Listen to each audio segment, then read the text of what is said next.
કેમ છો બાળકો?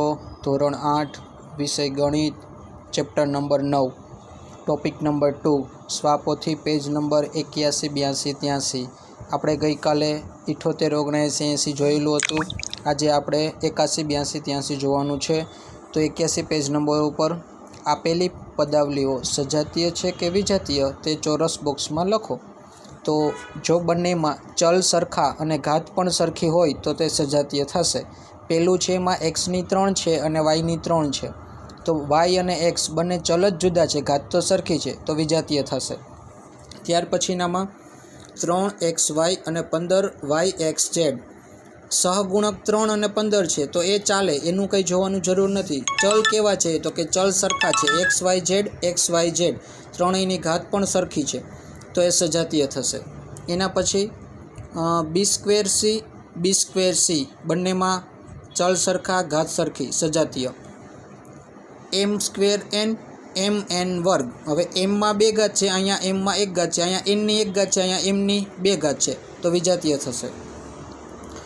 પદોની સંખ્યા ગણી એકપદી, દ્વિપદી કે ત્રિપદી તે લખો. તો પહેલું છે x + 3y, તો એ દ્વિપદી છે. બીજું છે x² + 5xy + y², એમાં 3 પદ છે એટલે ત્રિપદી. 6m² એક જ પદ છે એટલે એકપદી. ચોથું 8pq² એક પદ છે એટલે એકપદી. 7a² bc + 8 વચ્ચે એક જ વાર નિશાની આવે એટલે આ દ્વિપદી થશે. અહીંયા થોડુંક લખવામાં ભૂલ છે, અહીંયા દ્વિપદી આવશે. 3m + 4n + 7mn ત્રિપદી. ત્યાર પછી xy² + a² + 2 પદ કેટલા? તો કે 3. સહગુણક તો કે પહેલામાં 1 બીજામાં 1. અવયવ તો કે xy ya a2. એના પછી 3m² - 8 એકવાર નિશાની એટલે પદ 2 થશે. સહગુણકમાં m² આગળ 3 છે એટલે સહગુણક 3 થશે. અવયવ તો 3m² એટલે m 2 વખત અને -8, તો એ અવયવ થશે. ત્રીજું ab - xy + mn + 5 1 2 3 ને 4 પદ છે. સહગુણક તો કે પહેલામાં 1 બીજામાં 1 ત્રીજામાં 1 ચોથામાં ના આવે, એમાં અચળ છે એટલે સહગુણક ન હોય. અવયવ તો ab 2 અલગ અલગ, xy 2 અલગ અલગ, mn 2 અલગ અલગ ને 5, તો અવયવ થશે ab xy mn ને 5. ત્યાર પછી આપેલી પદાવલીના સરવાળા કરો. 4x + 5 6x + 1 ચલની નીચે ચલવાળું, અચલની નીચે અચલવાળું. 5 ને 1 6, 6 ને 4 10, x ના x. બીજું 5x² + 2 2x² + 3 4x² + 3, એમાં 2x² વાળું છે એ માઇનસ છે, તો x² વાળા લાઇનમાં લખીએ, x² વગરના ટૂંકમાં ચલ વગરના સાથે લખીએ. 2 ને 3 5, 5 ને 3 8, પ્લસના પ્લસ 5 અને -2, તો 5માંથી 2 જાય તો 3 વધે, તો +3 ને +4 એટલે +7, તો 7x² + 8 જવાબ. 13m² - 9m + 7 4m - 9. તે પહેલી પદાવલી લખી નાખીએ, પણ બીજી પદાવલીમાં m² વાળું નથી તો તે ખાલું રાખીએ. 9m ની નીચે 4m, 7 ને નીચે 9, અલગ અલગ નિશાની તો બાદબાકી. 9માંથી 7 જાય તો 2 મોટા નિશાની એટલે 9 ની આગળ માઇનસ તો માઇનસ. 9 અને 4માં અલગ અલગ તો બાદબાકી. 9માં 4 જાય તો 5 મોટા નિશાની માઇનસ. 13m² ના 13m². 8x² + 7x - 10 અને 4 - 5x + 3x². x² ની નીચે x², x નીચે x અને અચળની નીચે અચળ. બાદબાકી કરીએ, અલગ અલગ છે. 6 વધે મોટા નિશાની માઇનસ, અલગ અલગ બાદબાકી. 7માં 5 જાય 2 વધે મોટા નિશાની પ્લસ. 2માં સરખી જ સરવાળો, 8 ને 3 11 ને મોટા નિશાની પ્લસ. એ રીતના નીચેનું એના પછીનું 2 આવડી જશે ને બાળકો, કરી લેવાનું. ત્યાર પછી પદાવલીની બાદબાકી કરો. હવે જ્યારે આપણે બાદબાકી કરવાની હોય તો x² ની નીચે x² વાળું લખી, ચલ વાયની જગ્યાએ ચલ વાય વાળું જ લખીએ, પણ નિશાની નીચેના પદાવલીની બધી બદલી જશે. માઇનસ હોય તો પ્લસ, પ્લસ હોય તો માઇનસ. પછી પહેલી અને છેલ્લી જ નિશાની જોવાની, એટલે કે પહેલી પ્લસ છે, નીચેની પ્લસ છે, તો 2 સરખી તો સરવાળો. 5 ને 5 10y, મોટા નિશાની પ્લસ. 7 અને +3 તો +10x². એવી રીતના બીજામાં નિશાની બદલો, તો પહેલામાં 6x² પ્લસ છે તો માઇનસ, પ્લસ b² છે તો માઇનસ, માઇનસ ab છે તો પ્લસ. હવે પહેલી છેલ્લી જુઓ તો -10ab અને +ab, તો માઇનસ પ્લસ અલગ અલગ બાદબાકી. 10માંથી 1 જાય તો 9, ab ના ab, મોટા નિશાની 10 ની આગળ માઇનસ એટલે માઇનસ. પ્લસ માઇનસ 5માંથી 1 જાય તો 4b², મોટા નિશાની +5 એટલે પ્લસ. 9 6 અલગ અલગ બાદબાકી. 9માં 6 જાય તો 3, મોટા નિશાની 9 લઈને પ્લસ એટલે પ્લસ. આ રીતના ત્રીજું અને ચોથું કરવાનું. ત્યાર પછી ગુણાકાર છે.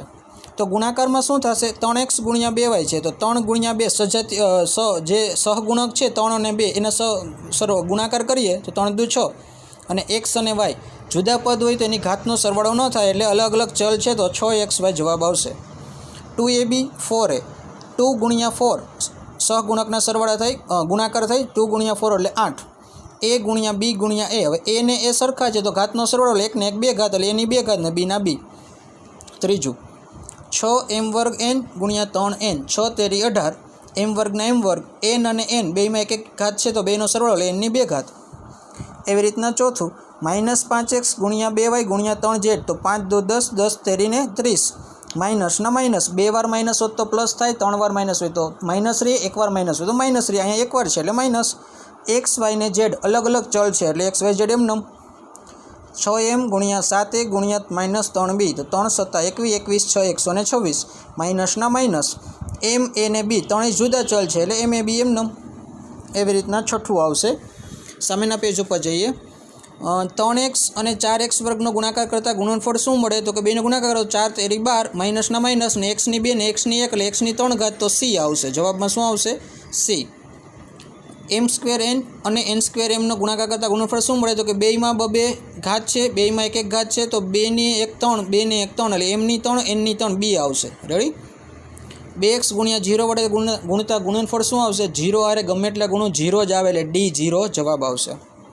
એ રીતના 3p અને 4q નો ગુણાકાર 4 તેરી 12 ને pq ના pq 4x ને x વડે ગુણતા તો 4 ના 4 એકા 4 x ને x એટલે x વર્ગ 4x વર્ગ 5 દુ 10 બેયમાં માઇનસ એટલે પ્લસ a 2 વાર છે એટલે એનો વર્ગ ને b ના b એટલે 10a વર્ગ b 6 -6x ને 1 વડે ગુણો એક આરે ગમે એટલા ગુણો એનો એક જવાબ રહે એટલે -6x ના -6x. ઋણ પૂર્ણાંક અને ધન પૂર્ણાંકનો ગુણાકાર કરતાં ગુણનફળ ધન પૂર્ણાંક મળે. હવે ઋણનો ગુણાકાર ધન હારે કરો તો ઋણ એકવાર હોય તો હંમેશા ઋણ જ રહે એટલે ખોટું આવશે. એક પદીનો એક પદી સાથે ગુણાકાર કરતાં ગુણનફળ એક પદી જ મળે તો એ સાચું આવશે. -5a અને -b2b નો ગુણાકાર -10a² b² થાય તો એ ખોટું આવશે કારણ કે a b જ રહીએ a² b² ના રહીએ.